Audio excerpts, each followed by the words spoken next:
Para kay Senator Tolentino, malinaw ang batas. Mga magsasaka dapat ang makikinabang sa nakolektang taripa. Bawat sentimo ay dapat ibigay sa kanila. Sabi nga niya, ito ay katas ng bigas. Hindi lang mga magsasaka ang makikinabang sa mga ibinibigay na tulong ng Administrasyong Marcos para sa agricultural sector. Sa patuloy na suporta ni Pangulong Marcos sa mga magsasaka, mararamdaman na natin ang pagbaba ng presyo ng pagkain sa Pilipinas. Ikaw, ano ang masasabi mo? Oh, kita niyo mga kaibigan, number 1 yan number 1 sa nagawa ni PBBM na hindi nagawa ng mga past administrations. So, ano yun mga kaibigan? Yung sa taripa, no? Sa taripa ng mga imported rice. Diba? Anong sabi doon? Merong si PBBM, mga kaibigan, yung nakokolekta dyan na dyan sa 35%, no, na kinokolekta dyan sa mga imported na bigas, ay ginagastos yan para doon din sa ng mga sa treasury, no? Nilalagay sa treasury. Tapos mga kaibigan, yung iba dyan ay merong 12.7 billion pesos na sobra. Ang ginawa ni PBBM, naguluhan ako.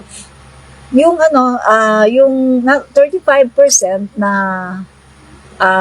kita, mga kaibigan, ay doon yung ginagastos, doon din sa ng bigas, no, para sa agriculture din, no, para doon sa pagpapaganda, pagpapalawak ng agriculture.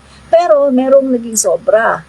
Ang naging sobra, mga kaibigan, ay 12.7 billion pesos. So, ang ginawa dito ni PBBM, instead na ibalik siya sa Bureau of Treasury, ang ginawa niya, mga kaibigan, ay namigay sa mga magsasaka, sa 2.3 million na magsasaka ng cash assistance, no?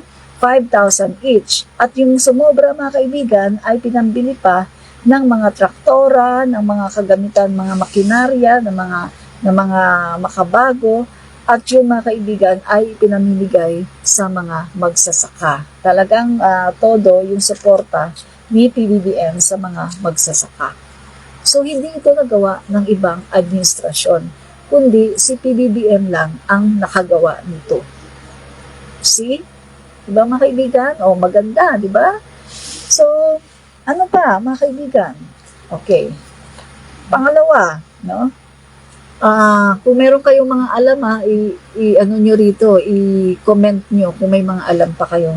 Pangalawa, mga kaibigan, alam naman natin na merong proyekto si PBBM na pambansang pabahay. So, alam niyo ba, mga kaibigan, na mula nung naupo si PBBM hanggang ngayon, ay nakapagbigay na siya ng almost 1 million na pabahay under the Department of Human Settlements sa NHA, mga kaibigan. No?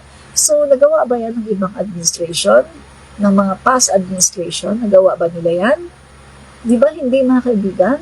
O si PBBM lang ang nakagawa niyan. No? Pangatlo, binura ni PBBM ang utang ng 610,000 magsasaka. No?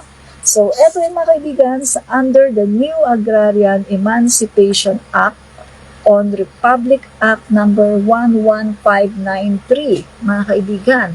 Ito yung ipinangako ni PBBM sa kanyang SONA. Sabi niya, di ba, mga kaibigan, na dapat daw yung mga utang ng mga magsasaka ay, kumbaga, patawarin sila, no? Kasi masyadong burden na raw yung mga magsasaka.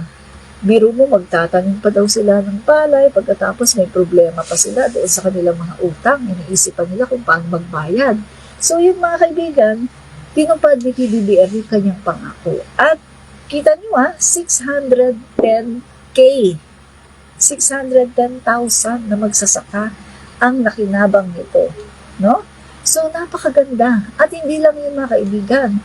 Meron siyang mga ilan yung mga titulo na ipinamigay niya, mga kaibigan.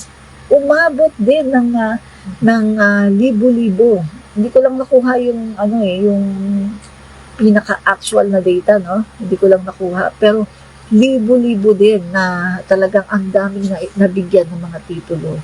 At even mga kaibigan, meron pang mga asyenda, di ba? Mga asyenda, katulad ng asyenda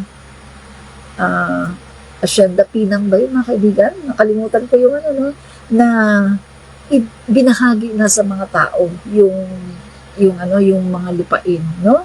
Kasi ang directive ni PBBM, yung may mga problema ng mga asyenda na talaga namang ang tagal-tagal na, no, na pinaglalaban pa rin ng mga landlords, ay talagang bilis-bilisan na daw, no, ng korte yung pag-aayos dyan, mga kaibigan, para talagang matapos na at maibigay na talaga sa mga magsasaka yung kanilang mga lupa, yung mga lupa na dapat ay sila na talaga ang magsaka.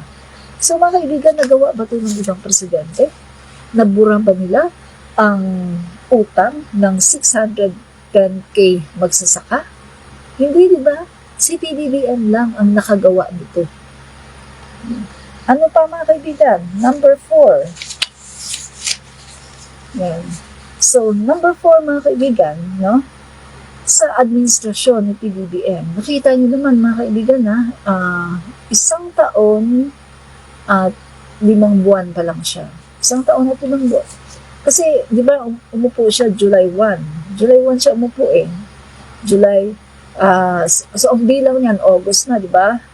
August, September, October, November, December.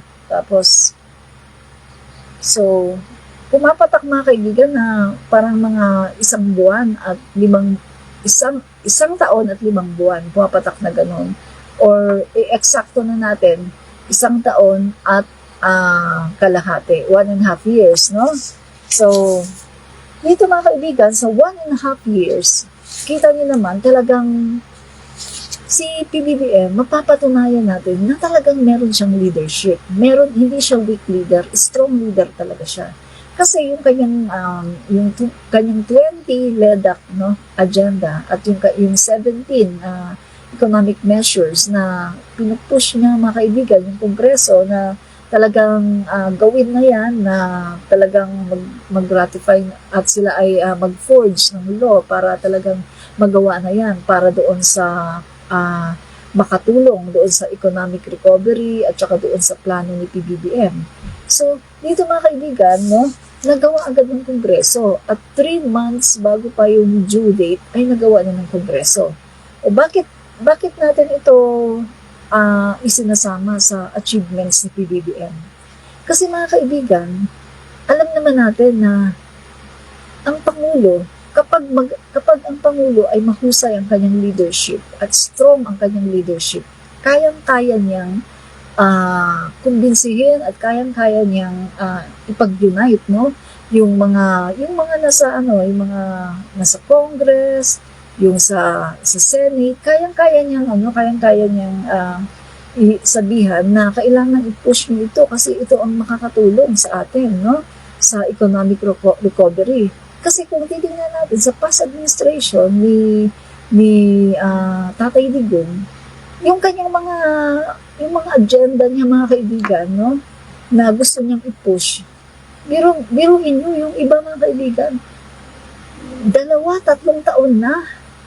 Saka pa lang nagkaroon ng ganung batas, saka pa lang naipasa yung mga batas na kakailanganin ni Tatay Digong. Kita niyo yun?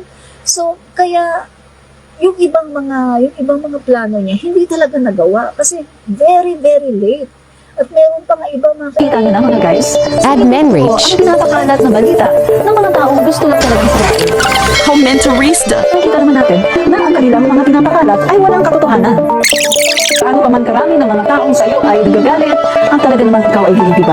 Pero, galingan mo lang. Dagdagan mo pa mga kaibigan. At the end of the day, performance doesn't lie. Ito po mga kaibigan, muli si Admin Rich. Fight fake news, expose the truth. Fight fake news, expose the truth. Fight fake news and expose the truth. Fight fake news. Expose the truth. Fight fake news, expose the truth. At bawal ang fake news, expose the truth. Fight fake news. Expose the truth.